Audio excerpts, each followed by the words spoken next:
A pleasant and a favorable study time to everybody.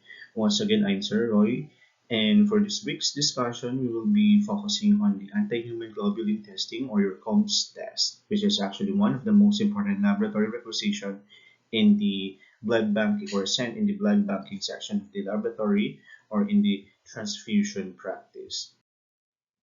Since we will be talking much about antibodies, let's take a few pointers and an overview of your fundamentals of immunology, particularly the basic antibody structure. So from the term itself, immuno meaning our immune system, and globulin, which means it is a protein structure. So your structure is made up of four polypeptide subunits, two light chains and two heavy chains joined by disulfide bonds. So you have here a nice illustration of your immunoglobulin. So class, in an antibody structure, it is actually comprised with your antigen binding region starting from the CH1 domain to the amino terminal end, which is more commonly known as your Fab site, and your biological activity mediation region, which includes your CH2 and CH3 domains down until the carboxy terminal end of your constant region, commonly known as the FC portion. So take note of this class that the CH2 domain is actually your complement binding site that is primarily involved in your complement fixation, while the CH3 domain is your macrophage receptor site during phagocytosis. So as you can notice, I have highlighted the two polypeptide subunits, which are your light chain, specifically your kappa or lambda chain, and your heavy chain, you have gamma, alpha, mu, delta, and epsilon. And these are actually, or the two chains, which is primarily a light chain and a heavy chain, are actually the main targets of your anti-human globulin reagent. Okay, light chain simply because this subunit is shorter than the other subunit, meaning to say it is less dense than that of the longer unit. In the other hand, heavy chain simply because it is longer than the other subunit, meaning more dense than the shorter subunit. So your heavy and light chains on the amino terminal side of the subunit actually contains your hypervariable regions. So take note that they are termed variable because they are or these are mainly comprised of varying amino acid sequences in which they are actually built for. And that's exactly why, class, your antibodies have different specificities depending on the amino acid arrangement of the antigen they are specific for. So meaning to say, one type of antibody is specific only to one type of antigenic structure. Your IgG or gamma immunoglobulin is a monomeric antibody and the most clinically significant antibody in the transfusion practice in terms of its reactivity at the body temperature, which is 37 degrees centigrade, and its particular clinical correlation. Most famous clinical correlation is the RHD antibody, and which we will be elaborating into detail as we proceed with the discussion. Okay, from the immunology concept down to your anatomy and physiology. So the figure on the left is the main representation of your ionic orientation, while one on the right is the basic lipid bilayer structure or anatomy of your erythrocyte membranes. So the figure on the left, let's assume that these are two IgG sensitized red blood cells. So showing its membrane and extracellular ionic charges. So remember that your erythrocyte membranes are negatively charged due to the sialic acid on its integral protein structures. And this is the exact reason why your RBCs repel one another in the circulation process. Just take note that the physics of the repulsion of your RBC, the individual RBCs. So two opposite charges attract, two similar ionic charges repel, and that can be explained by or it can be applied. The application of that is can be seen in or in individual RBCs having the same manner or the same ionic charges, which is negatively charged due to the sialic acid. And that's the basic concept of your ionic cloud orientation. So now, this gives the phenomena of repulsion between your individual RBCs that gives these individual RBCs a constant distance of approximately 25 nanometers or nanometers. And this degree of repulsion is termed as your zeta potential. Okay, it was mentioned that gamma immunoglobulins or IgG is monomeric in structure and it only have a span of 14 nanometers.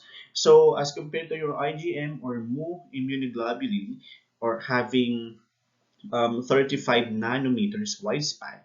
So therefore, class, in this case, it means that IgM is more efficient in in agglutination, in agglutinating two individual RBCs. So therefore, basing from all this, IgG's monomeric structure and the zeta potential gives now the inability of this immunoglobulin G to agglutinate RBCs. And that's exactly why they are termed as incomplete or non-agglutinating antibodies.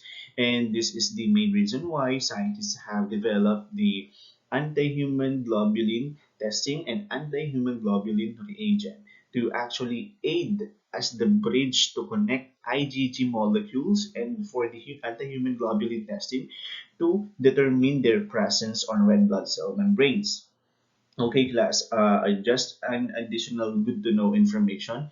A recent study on the sialic acid of the RBC membranes actually states that or have concluded that the amount or the concentration of sialic acid present on the RBC membrane or the membrane surface of erythrocytes determines how young or how old an individual RBC is.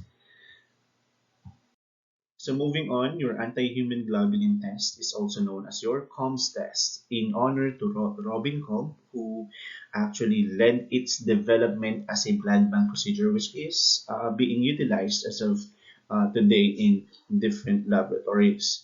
So, but initially, class, your anti-human globulin testing was first conceptualized by Carlo Moreschi in 1908. He actually conducted series of experiments using animals as test subjects, which is a rabbit and a goat. He sensitized a rabbit with goat's pulled serum to produce anti-goat antibody or an antibody of the rabbit against the goat's antibody. In the same manner, he sensitized a goat's red cells with low doses of rabbit serum to create non-agglutinating antibody na anti-rabbit antibody. So, and this was used to coat rabbit red cells. So, as for these experiments, Moreschi used this rabbit's anti-goat serum to agglutinate rabbit RBCs with non-agglutinating goat anti-rabbit serum. So, this is actually the main concept that was developed by Robin Combe and his colleagues Morant and Race in 1945. And in the succeeding year, which is 1946, they have pioneered the use of AHG in the detection of in vivo sensitization of RBCs of babies that are suffering from erythroblastosis fetalis or more commonly known as your HDN or hemolytic disease of the newborn. So from the term itself, anti-human globulin, anti meaning directed against, and globulin, which refers to your human antibodies that can either be your IgG and complement components. So collectively, this means antibody against human antibodies, and anti-human globulin testing detects the presence of incomplete or non-agglutinating antibodies along with the complements that coats red blood cells as shown in this particular illustration on the right side. Okay, from the previous slide, we have learned that your IgG is an incomplete antibody and due to its inability to agglutinate RBCs, It is termed non-agglutinating antibody. And the detection of the presence of these non-agglutinating antibodies coating the red cells is the key concept of your direct anti-human globulin testing, which we will be discussing later on. This is mostly applied in cases of erythroblastosis fetalis or that led to the investigation of HDN. So as you can notice in this illustration here, the shaded Y shape attached on your red cells are your non-agglutinating antibodies, while the unshaded one are your AHG or the added AHG reagents, which serve as a coupling agent that build an interlinkage or bridging between individual RBCs or among adjacent sensitized IgG sensitized RBCs, and that the agglutination that will be formed on this process by this coupling action of the AHG reagent to the non-agglutinating antibody will uh, will result to a complete agglutination, which is a positive result, which means a positive result or positive for the presence of non-agglutinating antibodies. So as the principle, we recognize that antibody molecules and complement components are globulins in nature. And as we have learned previously, that in order to produce an immune response that will initiate the production of antibodies, for example, your COVID vaccines, for example, only, we need to get inoculated with that specific immunogen or yes, immunogen to build the antibody against COVID. While in antihuman globulin, we hyperimmunize or we inject immunogen or hyperimmunize animals with a human pooled antigen, which is your human antibodies, which are your IgG and complement components. So that the test animal will produce antibody against human antibody. Okay, I hope everyone's following. So in AHG or anti-human globulin testing, we hyperimmunize animal with your human antibodies to stimulate the animal to produce antibody against these human antibodies. Okay, so these antibodies that have been produced is now your anti-human globulin reagent, which are technically used to agglutinate your human antibodies, particularly your IgG and complement. And that's exactly why class AHG is an immunized non-human species used to bind with human globulins. The AHG testing uses reagent from non-human species, which is your anti-human globulin reagent, or also known as your COMS reagent. It has a universal color, which is green. So from the previous slide, we mentioned that it serves as a bridge to connect two non-agglutinating antibodies. And since they are produced from inoculating animal subjects with human antibodies, that actually led these animals' production of specific antibodies against the human globulins. These reagents, or I mean the anti-human globulin reagent, contains antibodies that target human globulins that will initiate agglutination reaction when detected. So first, human globulins are complement components and IgG. So as for complement, we have C3 components, which are mainly C3b and C3d. Okay, class, we all know that your complement pathway or cascade has different and various components, right? So out of those components, why do we just use the C3 components?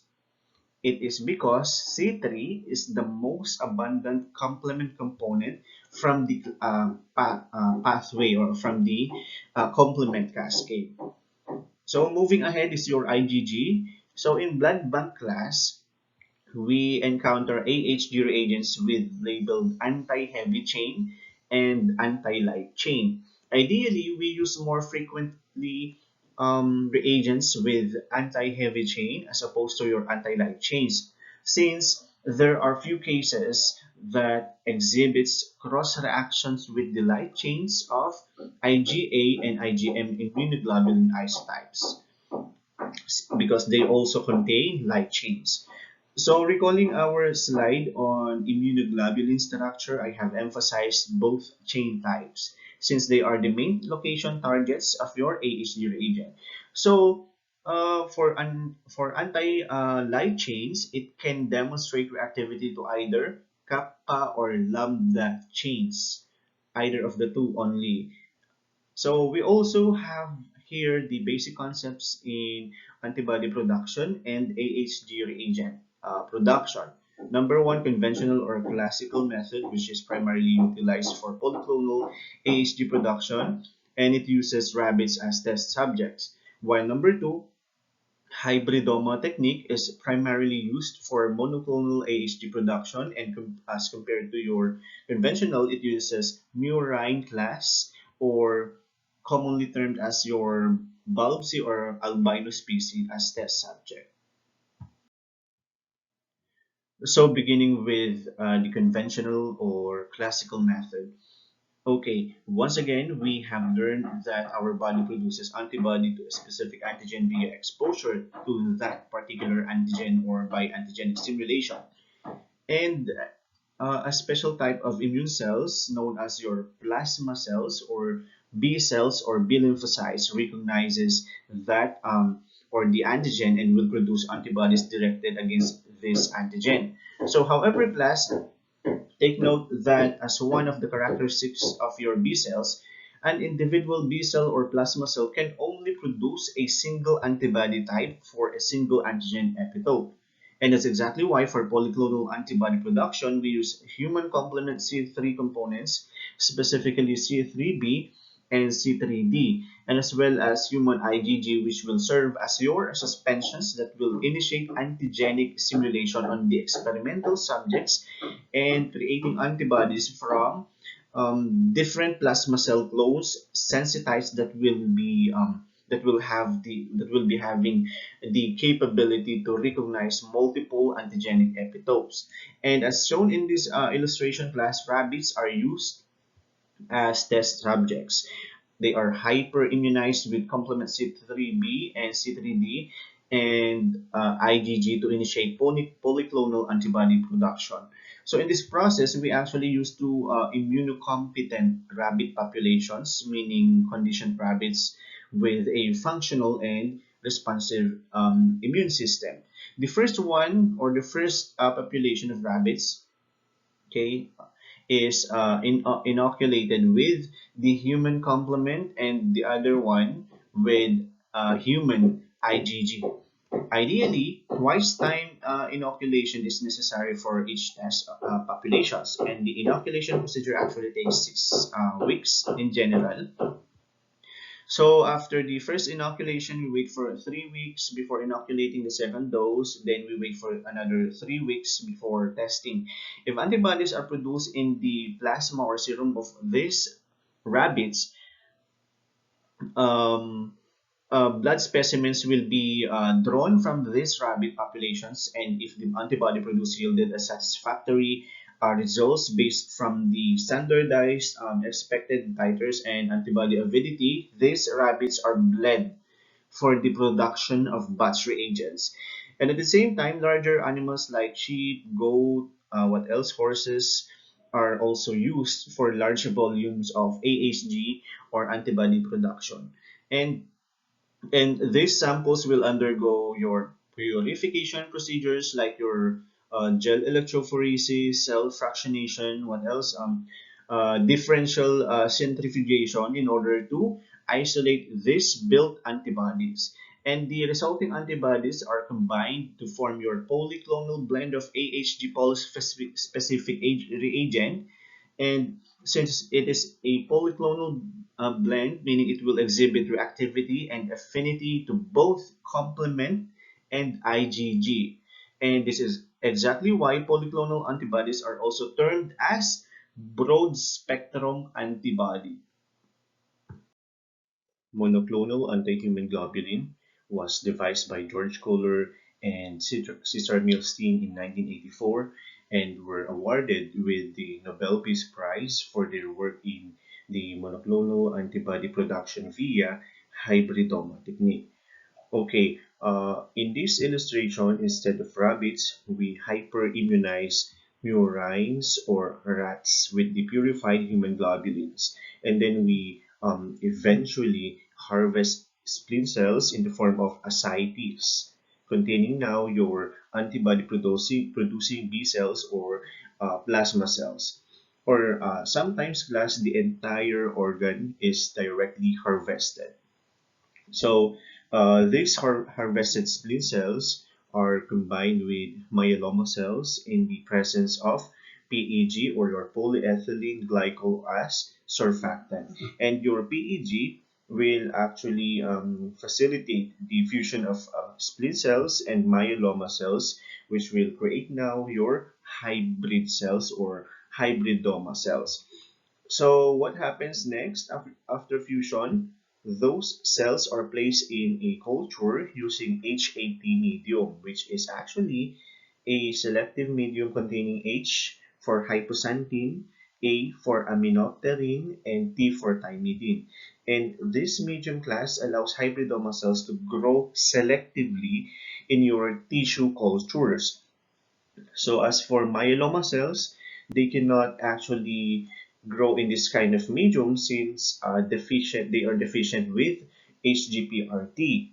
Also, the growth of myeloma cells in this medium is actually blocked by the action of your aminopterin that actually blocks nucleotide production within this culture medium. So now what actually happens is since spleen cells cannot survive in their own owing to their very short lifespan, we fuse them with your immortal myeloma cells to make these spleen cells containing antibody producing B cells or plasma cells become immortalized via hybridoma technology or by making this uh, cells immortal cell clones. And this is your spleen cells and myeloma cells fusing together, becoming hybridoma cells. And since your spleen cells actually contain your HGPRT, which is needed by your myeloma cells. However, class, take note that there's only one in every 200,000 spleen cells that actually forms a viable hybrid with myeloma cells. So from this, the successful hybridoma cells that were formed are diluted out and placed into microtiter wells where they will further propagate and multiply or double in number every 24 to 48 hours. And eventually, class, each well containing one clone is then screened for the presence of your antihuman globulins by removing the supernatant. And once identified, these hybridoma cells formed are or produced are now capable of being maintained in cell cultures and produces a ready supply of your anti-human globulin. Since, remember class, that one characteristic of your myeloma cells or multiple myeloma cells is that it can divide indefinitely because its nature as being a cancer cell or it is after all a type of tumor cell or cancer cell. And this antibody produced by this murines via hybridoma technology will have the ability to react only with a single epitope because all molecules produced by a clone of hybridoma cells are identical in terms of antibody structure and antigen specificity. The that's exactly why it is termed as mono, meaning one monoclonal anti-human globulin. So I repeat, all molecules produced by a clone of hybridoma cells are identical in terms of antibody structure and antigen specificity. Thus, the term monoclonal antihuman globulin. Your anti-human globulin reagents class can be classified into either monospecific or polyspecific, which means that they are actually classified into their range of affinity or reactivity to uh, certain human globulins, beginning with your monospecific AHG reagent. Your monospecific can demonstrate specificity or reactivity to human IgG or anti-IgG or to the human complement components that can either be C3b or C3d. So meaning to say it cannot have affinity for both at the same time or in one single reagent. And take note that anti-IgG is the most commonly used because IgG or incomplete or non-agglutinating antibodies are the most clinically significant antibodies in the transfusion practice, or particularly in the AHG testing. So if it is designed to have anti-IgG, it will only demonstrate anti-IgG reactivity without affinity for human complement components or without anti-complement reactivity or reactivity. And when it is designed only to have anti-complement reactivity or specificity, for example, C3b, then it will only demonstrate anti-C3b reactivity without affinity or reactivity against your human IgG or anti-IgG. Thus, the term monospecific. So, we have several lists of monospecific reagents for rabbit polyclonal source anti-IgG contains anti-IgG but with no anti-complement activity. For IgG heavy chain specific, will only exhibit reactivity against gamma heavy chains. And monoclonal IgG, which contains murine monoclonal anti-IgG. So next table, or on the table below, we have murine source monoclones or monoclonal antibodies.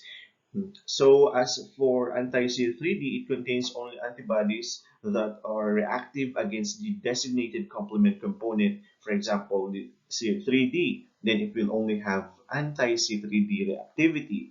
The same goes with anti-C3b and anti-C3d that will have anti-C3b and anti-C3d reactivity without affinity against anti-IgG or without anti-IgG reactivity, since it was mentioned just recently that in a monospecific AHG reagent, we can have either anti-IgG or anti-complement only or anti-complement activity only. So for these examples listed here, they only have reactivity or affinity to either anti-IgG or anti-complement components.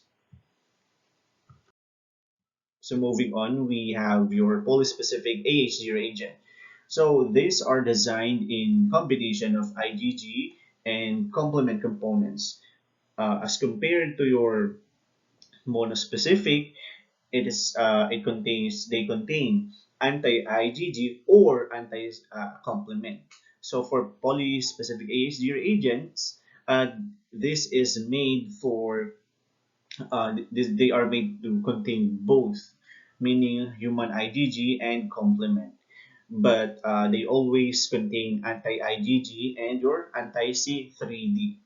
And that's exactly why this reagent will exhibit reactivity against human IgG and complement components. And in most common occasions, we always contain anti-IgG and anti-C3d. So as opposed to your monospecific, once again, that only demonstrate either of the two. In polyspecific, demonstrates reactivity to both human globulins.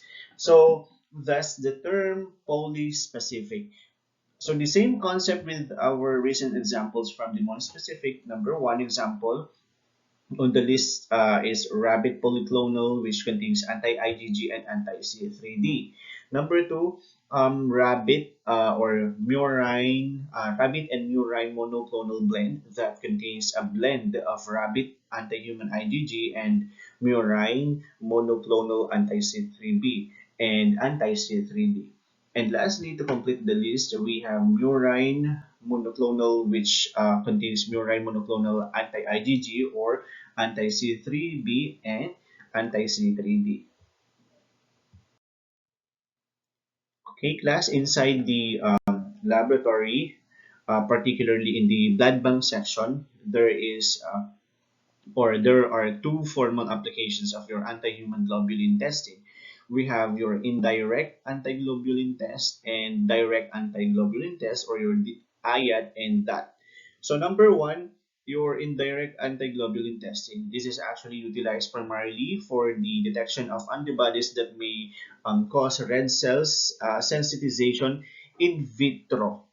So let's take a full attention in this given illustration. We use reagent red cells that contains the particular antigens that will absorb incomplete antibodies present in the patient's serum upon incubation. So, okay, class, after this coupling procedure, this is the time when we need washing in order to remove free or unbound antibodies. So, class, in principle, if the addition of anti-human globulin reagent will produce a positive agglutination reaction, then therefore it is positive for the indirect antiglobulin testing, which means that the patient contains non-agglutinating antibodies, and this is the main concept utilized in your cross-matching procedure. So to detect antibodies that might reduce the survival of transfused red blood cells. So we will no longer dive in deeper with the specific step-by-step procedures since it is already designated to your blood banking subject. So blood banking laboratory subject. So for this lecture, I will introduce you to the theoretical aspects of the tasks and highlighting each of their purposes.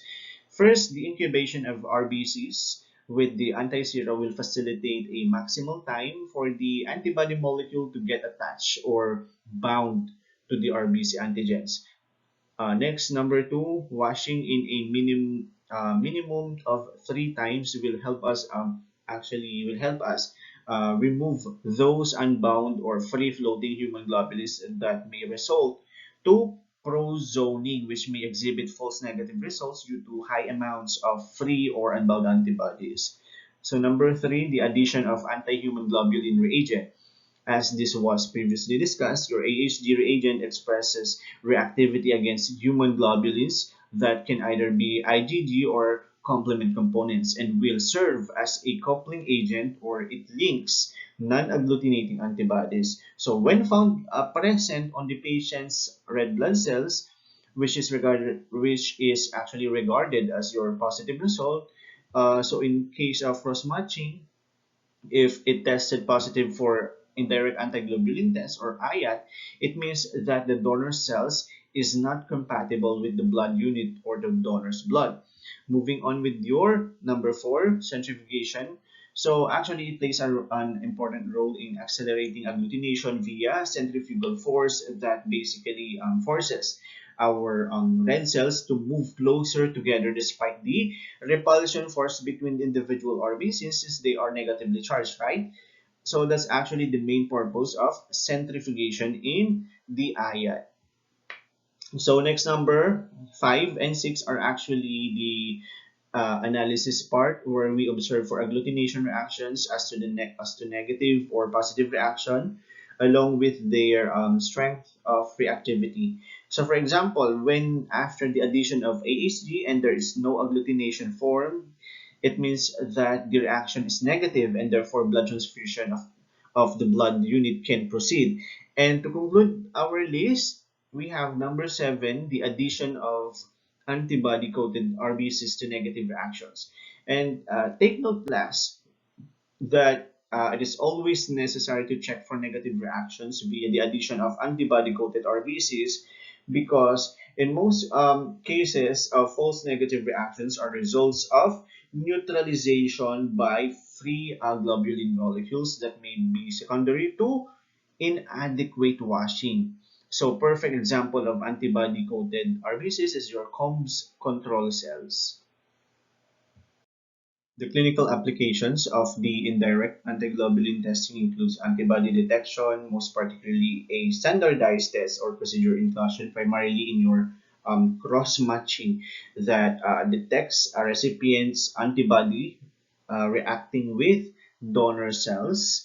Antibody screen, which detects antibody reacting with screening cells, and antibody panel, which is utilized for the detection of antibody reacting with panel cells, which will be elaborated into detail in your laboratory. So we also use IAT or indirect antiglobulin test when performing titrations of your incomplete antibodies. And lastly, the determination of RBC phenotyping, most particularly in cell typing and your most famous weak D testing. Okay, number two application of your AHG testing is your direct antiglobulin test. So as opposed to your indirect antiglobulin test that is actually designed to detect the presence of antibodies that may cause in vitro sensitization, your direct antiglobulin test, in the other hand, is used primarily or mainly to demonstrate whether red cells have been sensitized or coated with non-agglutinating antibody or complement in vivo. So the specimen must be obtained via anticoagulated tubes like ethylene diamine tetraacetic acid, acid citrate dextrose, and citrate phosphate dextrose or CPD. So however, class, take note that okay, this is a board exam pointer. EDTA is most recommended and should be utilized to collect blood samples for that or direct antiglobulin test. And this is to avoid or prevent any potential in vitro complement attachment, which is most frequently associated with refrigerated clotted specimens.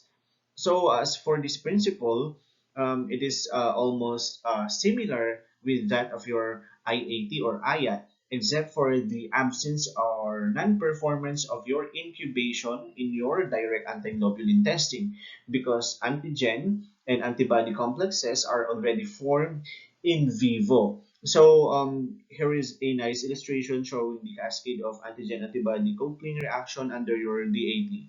The patient's erythrocytes or red blood cells are washed to remove free plasma proteins and directly mixed with the anti-human globulin reagent, and if incomplete antibodies are present, agglutination will occur. So for example, class, when the patient's RBCs are already coated with non-agglutinating antibodies in vivo, the addition of your AHG reagent will result to visible agglutination, which shows a positive result.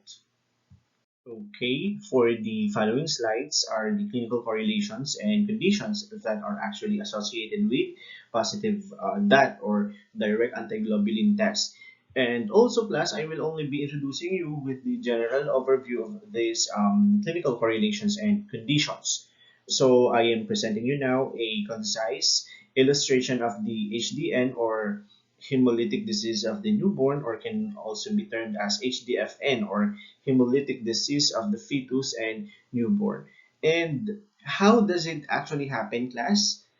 Okay, in its most basic definition, fetal red blood cells are sensitized in vivo with maternal IgG alloantibody. So it occurs in a progeny who happens to be an Rh positive to an Rh negative mother and Rh positive father. So recalling the basics of our antibody production that we can actually correlate with, since the fetus is Rh positive and mother is Rh negative, it means that the fetal RBCs will serve as an antigenic stimulus for the Rh negative mother. So in this case, the mother will produce an immunologic response that will initiate the production of anti-D antibodies against the fetus RBCs. Okay, this is the case, class. On the first pregnancy will not actually have a readily or instant effect, since let's presume that this first pregnancy is still the inoculation stage for the Rh negative mother in the production of anti-D antibodies. However, if the Rh negative mother will conceive or conceived a second pregnancy of another Rh positive fetus, and since your maternal IgG, specifically your IgG and IgG3, IgG1 and IgG3 are efficient IgG subclasses that can cross placental barrier, and the anti-D antibodies produced from the first pregnancy will be activated and will sensitize and destroy fetal RBCs, resulting now to your hemolytic disease of the newborn. And this condition will show a positive direct antiglobulin test. Okay, next we have the classic positive causes or the conditions and clinical correlations that results to a positive direct antiglobulin test. So we have here your HTR or hemolytic transfusion reaction, and this happens when the recipient's antibody coats the red blood cells of the donor, resulting to a positive DAT and of course incompatibility of the transfusion. We also have AIHA or autoimmune hemolytic anemia. So class, these are only overviews of each of the AIHA classifications, and as you can notice, I also have included their disease associations and that they are secondary to different iatrogenic and pathologic causes.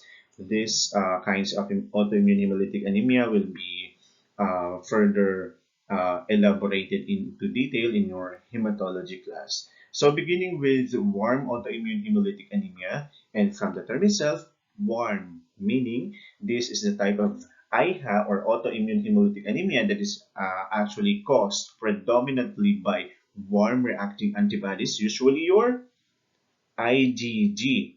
However, class, take note also that it can also be demonstrated via IgM and IgA, and most particularly during mixed type hemolytic anemia, which we will be um, giving specifications later on. So it accounts for a roughly 80% of all autoimmune hemolytic anemia. And next is your CAS or CAS or cold agglutinin syndrome that accounts for 18% of all autoimmune hemolytic anemias, and most commonly associated with cold antibodies, for example, your IgM. And the acute form of cold agglutinin syndrome is usually or most frequently seen or observed in patients infected with Mycoplasma pneumoniae. So, class, we have actually two types of hemolysis. We have intravascular and extravascular. And on your autoimmune hemolytic anemia, they are most commonly associated with extravascular hemolysis. And your immune hemolytic anemias or autoimmune hemolytic anemias, class, take note that we can classify them actually into two classes. You have your warm and cold. So most commonly is your warm autoimmune hemolytic anemia, and second is your cold classes of hemolytic anemia, such as your CAS and PCH. So moving on with your paroxysmal cold hemoglobinuria or PCH, which accounts to nearly for nearly 2% of all autoimmune hemolytic anemias. It is most commonly observed class in patients with tertiary syphilitic infections or tertiary syphilis and viral infections in children. It is usually encountered and serologically reported to react only with the complement components. Okay. Take note, class, that in cases of mixed type autoimmune hemolytic anemia, it is actually linked with your warm autoimmune hemolytic anemia, since I have mentioned a while ago, class, that WIHA or warm autoimmune hemolytic anemia can also demonstrate reactivity to certain cold agglutinins. So mixed type is actually a subtype of your WIHA, where about one-third of warm autoimmune hemolytic anemia population actually have traces of non-pathologic cold agglutinins. And given this case, class, for a mixed type autoimmune hemolytic anemia, it is usually observed or tested reactive in all phases of testing in the AHG testing, which includes warm reacting and cold reacting autoantibodies. Evaluation of a positive direct antiglobulin test. This is a simplified table listing the patterns of reactivity in autoimmune hemolytic anemia using monospecific antiglobulin reagents, particularly of two types, one with anti-IgG specificity and one with anti-C3d specificity. Since they are monospecific, we can deduce and rule out a more definitive classification of autoimmune hemolytic anemias based in their pattern of reactivity in the DAT panel. Okay, class, technically we can actually pre-use here with the AHG polyspecific reagent first. However, if the polyspecific tested reactive, we still needed to utilize a monospecific reagent or two classes of monospecific reagents, most specifically class, in order to know the exact autoimmune hemolytic anemia that caused the positive DAT. Okay, try to correlate this from the recent slide. So as for warm autoimmune hemolytic anemia, it is predominantly warm reacting antibodies, which is IgG. So it means that it will demonstrate strong reactivity to anti-IgG. But however, class, in cases of warm autoimmune hemolytic anemia or for those populations infected with WIHA, there is actually an occurrence case that accounts for one-third population that may demonstrate the presence of non-pathological agglutinin that may exhibit cross-reaction with the anti-C3d. In a classic reactivity, okay, moving on with the table, cold agglutinin syndrome along with paroxysmal cold hemoglobinuria exhibits reactivity to only anti-C3d. So again, class, YHA can also be a potential IHA type for this kind of reactivity under your anti-C3d.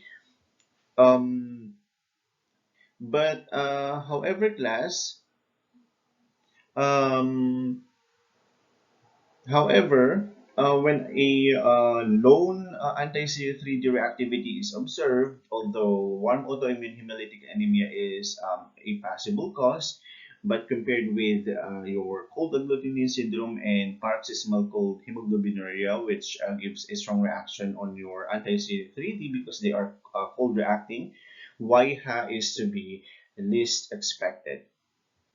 So lastly, mixed type autoimmune hemolytic anemia will show an absolute reactivity to both anti-IgG and anti-C3d component. Since this is a combination or the presence of both warm and cold reacting antibodies.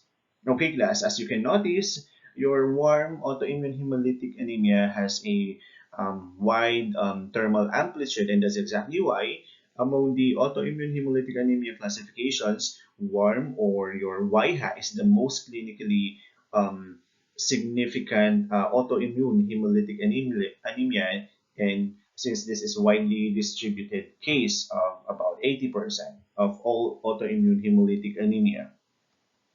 So this is the control for direct antiglobulin test. So why do we need to do this? This is to make our results reliable and competent and accurate, and most particularly when we encounter negative tube reactions on your direct antiglobulin test. So these are the procedures to be employed. Number one is to add one drop of control cells, weakly sensitizing with IgG, mix and then centrifuge. So after centrifugation, you should check for the agglutination. So when mixed field reaction is observed, it indicates that your AHG has been added to the tube and still shows a reactive result, which means that the negative result is valid. And when after the addition of control cell and it still shows a negative or no weak positive mixed field reaction, it would indicate that the AHG reagent has not been added or it was non-reactive. So take note, class, and as I keep on reiterating, that the samples for DAT must be EDTA collected in order to minimize the possibility of in vitro attachment of the complement components. So there are also instances that the AHG will turn non-reactive or negative. Non-reactive is the most specific term. So number one reason is when the reagent had been deteriorated in the storage. Number two, the reagent had been contaminated by serum and antibody activity is neutralized. So one additional information class, there is a study that concluded that the neutralization of the AHD reagent is primarily or mainly resulted to the free or floating or unbound human globulins or serum antibodies. And it does not, the neutralization of the AHU reagent is actually not caused by the residual complement components that were left during after the washing. So your number two can be a result of your number three when the cells had been insufficiently washed and the residual serum, which are your free-floating plasma globulins or human globulins, or your unwashed or your unbound IgG molecules that have neutralized the AHG reagent. So control for IAT. So for all negative tubes, so add 1 drop of control cells with desensitized with IgG, the same as your DAT. Centrifugate and check for agglutination. So negative results can be considered valid if they have shown a mixed field reaction, similar to your DAT. If no mixed field reaction after addition of control cells, the test should be repeated.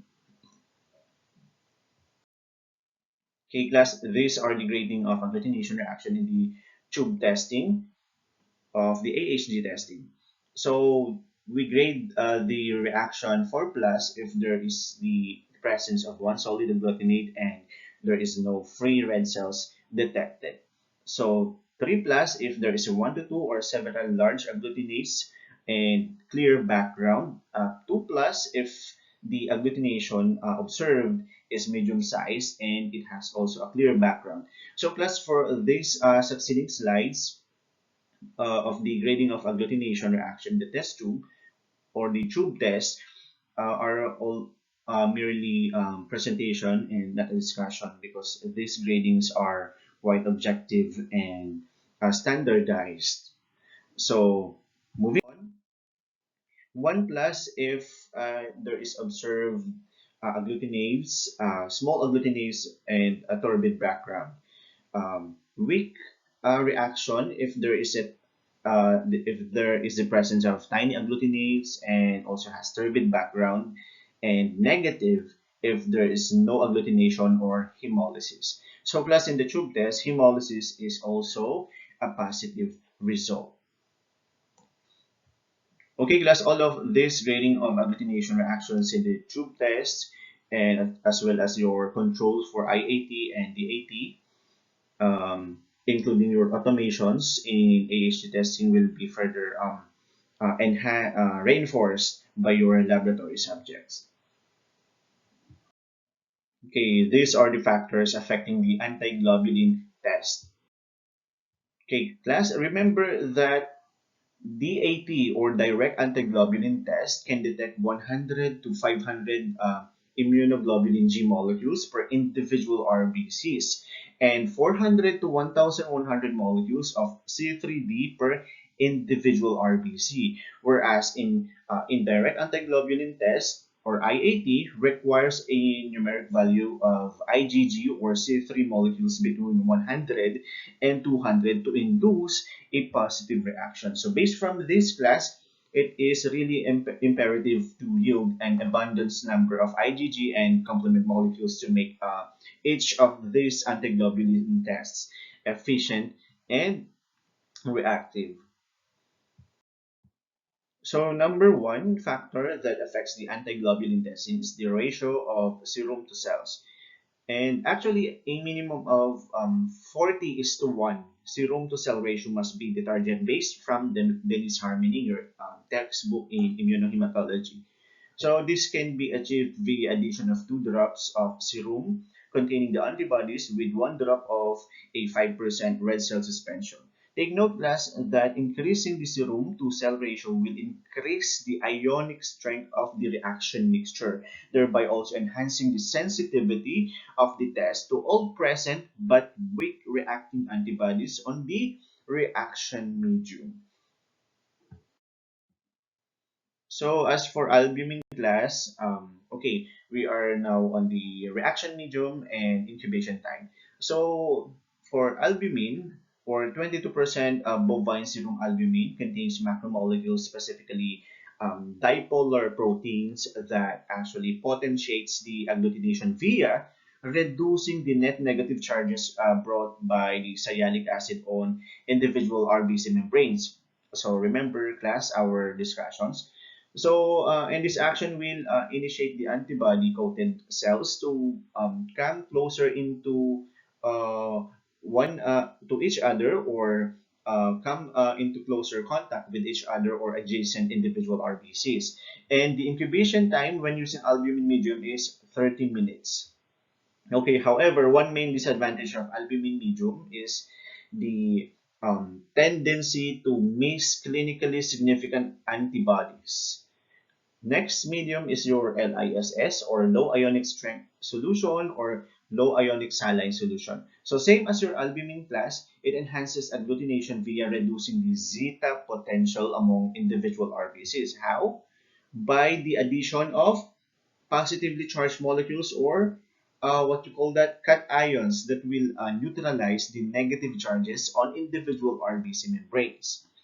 And this mechanism of action class actually decreases the incubation time or reaction time from 30 minutes to 60 minutes, 30 to 60 minutes down to 10 to 15 minutes when using LISS.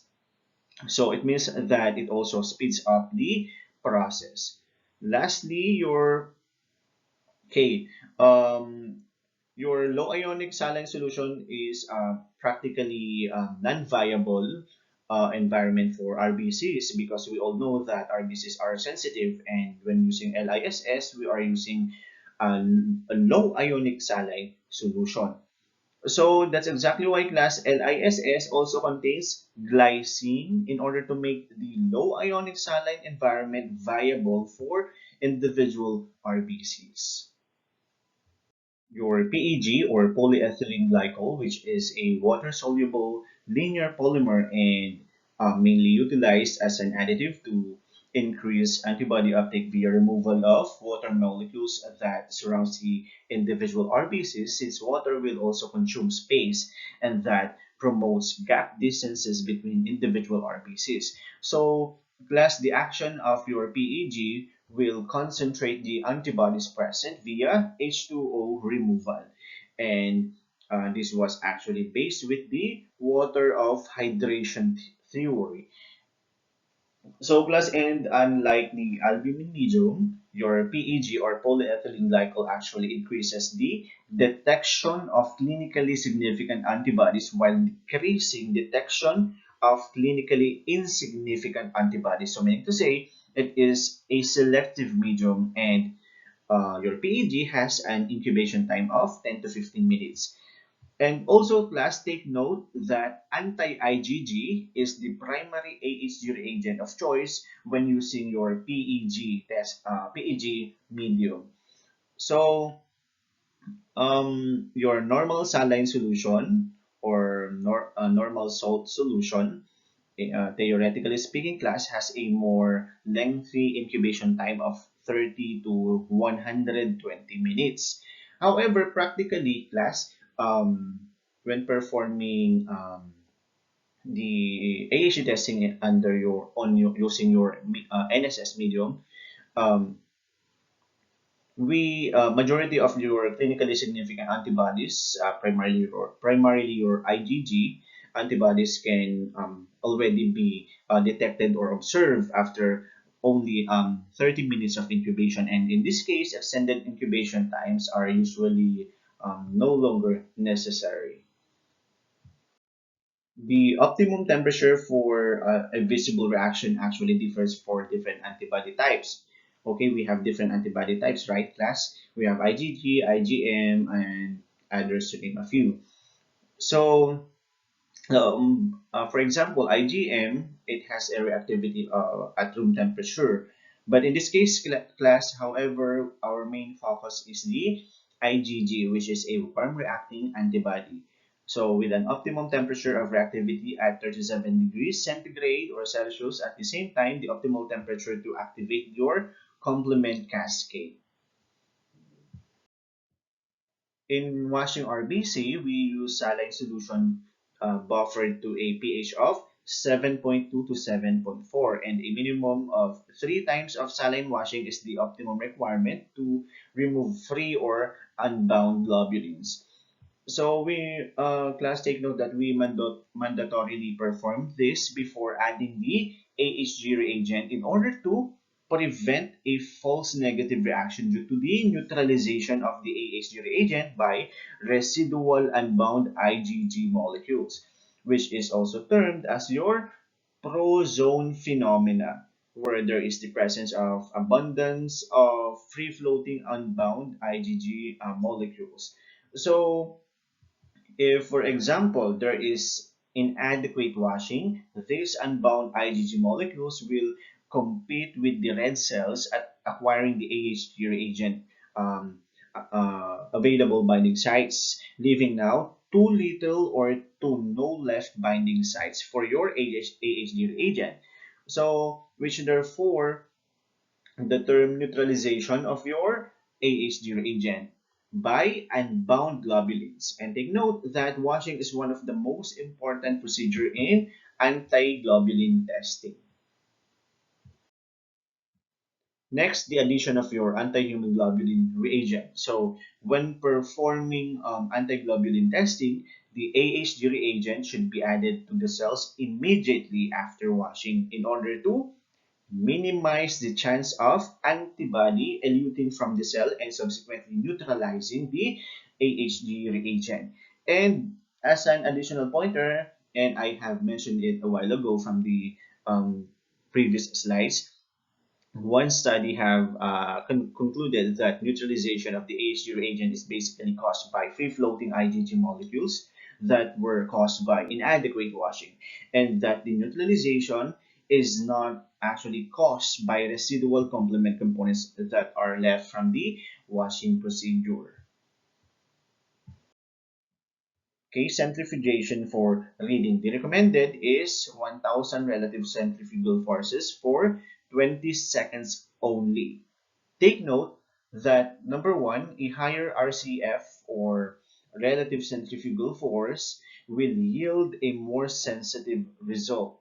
Why exactly? It is because its centrifugal action potentiates the overcoming of the zeta potential via bringing cells closer together that will facilitate and enhance agglutination reaction. Number two, remember that every centrifuge is different. So it means that the optimum centrifugation condition should be predetermined before using them with AHG testing, because over centrifugation or under centrifugation will affect our AHG testing. At the same time, the recommended relative centrifugal force for centrifugation of different centrifuges can should be predetermined first before using this centrifuge. Okay, class, moving on with the gel test technique. This is actually one technique under your automation in blood banking, but since this is the most frequently utilized, or is the main utilized in blood banks and transfusion practices as of the moment or today. So your gel system or gel technology or your gel test technique is the currently approved technique for ABO forward and reverse grouping, including your RH typing. It can also be used in antibody screening, antibody identification, what else? Compatibility testing, and well, of course, your direct anti-globulin test or that.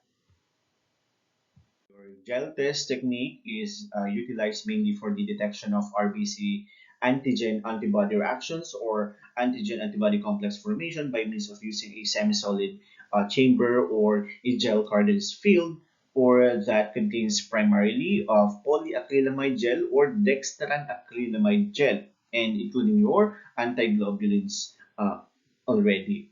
So the principle of gel test is hemagglutination. Okay, take note also that the screening cells or panel cells are suspended with 0.8% concentration of low ionic saline solution or low ionic strength solution. And how does this technique work? So first, patient's serum or actually either serum or plasma, since both contains antibodies, is mixed with RBCs and incubated in a reaction chamber at 37 degrees centigrade for 15 to 60 minutes. So basing from this incubation time, it means that it is quite actually a lengthy testing process. So following incubation, gel cards are subjected to controlled centrifugation for about 10 minutes, which will drive the RBCs through a uniquely designed microtube that are filled with, in most communications class, contains beads of dextran acrylamide gel. Now, the action of the gel is that it acts as a trap where all free unagglutinated RBCs will form pellets at the bottom of the tube, whereas agglutinated RBCs are trapped at the top of the tube for a duration of time depending on the size of the agglutinase form or depending on the size of antigen-antibody complex form. So meaning, or therefore class, negative reactions will appear as pellets at the bottom of the microtube while a positive reaction are fixed in the gel or at the top layer of the microtube.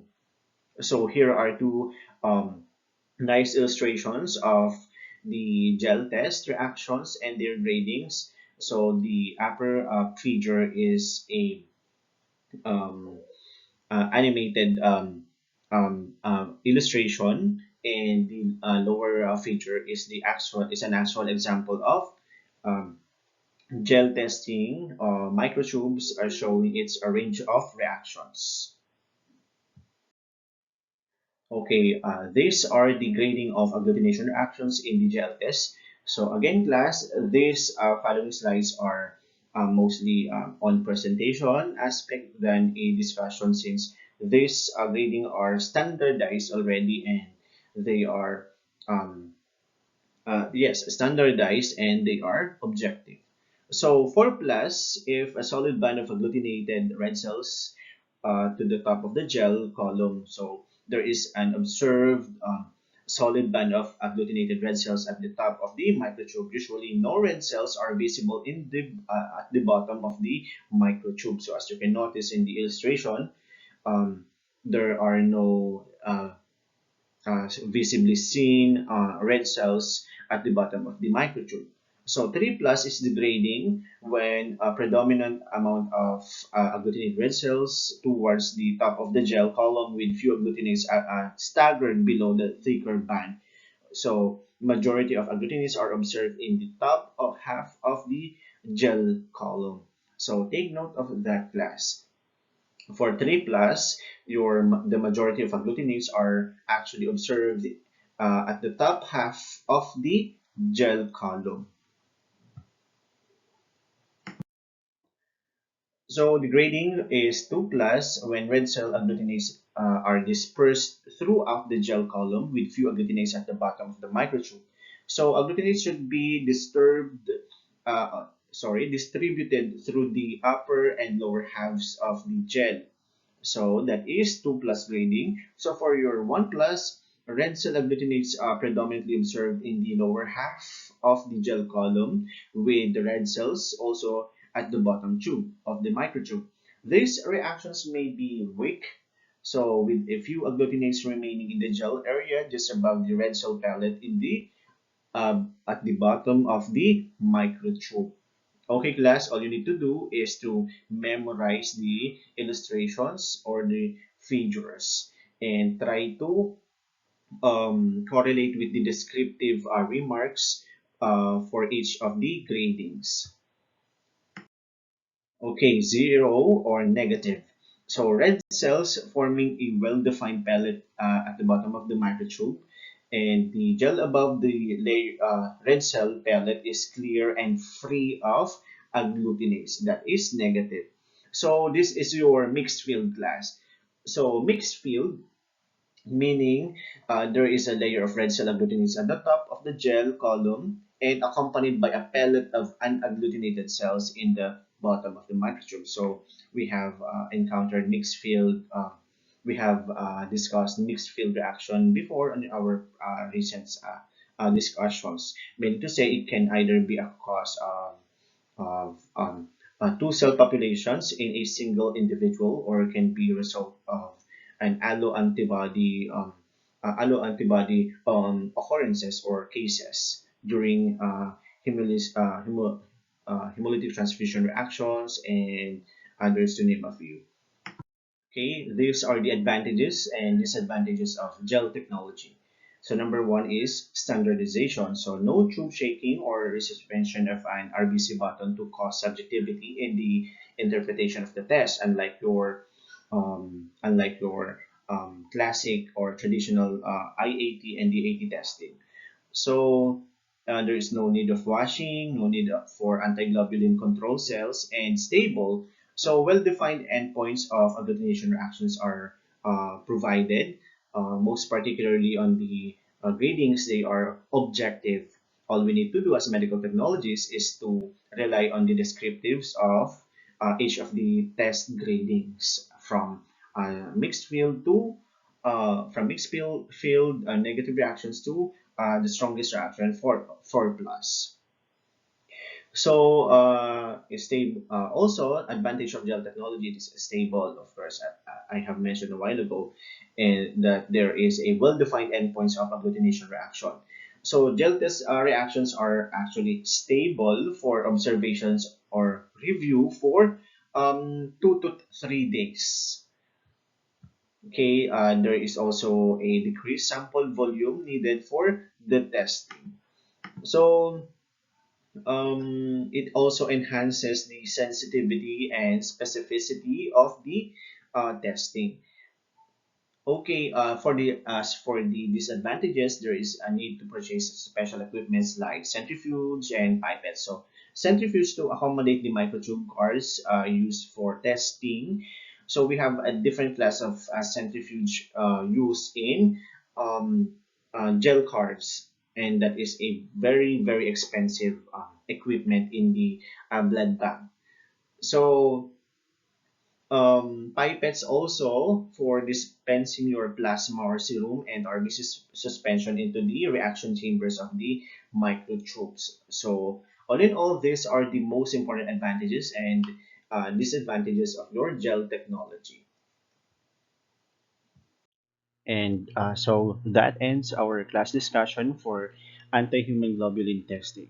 So once again, thank you so much for your time and diligence in studying our subject in immunohematology lecture.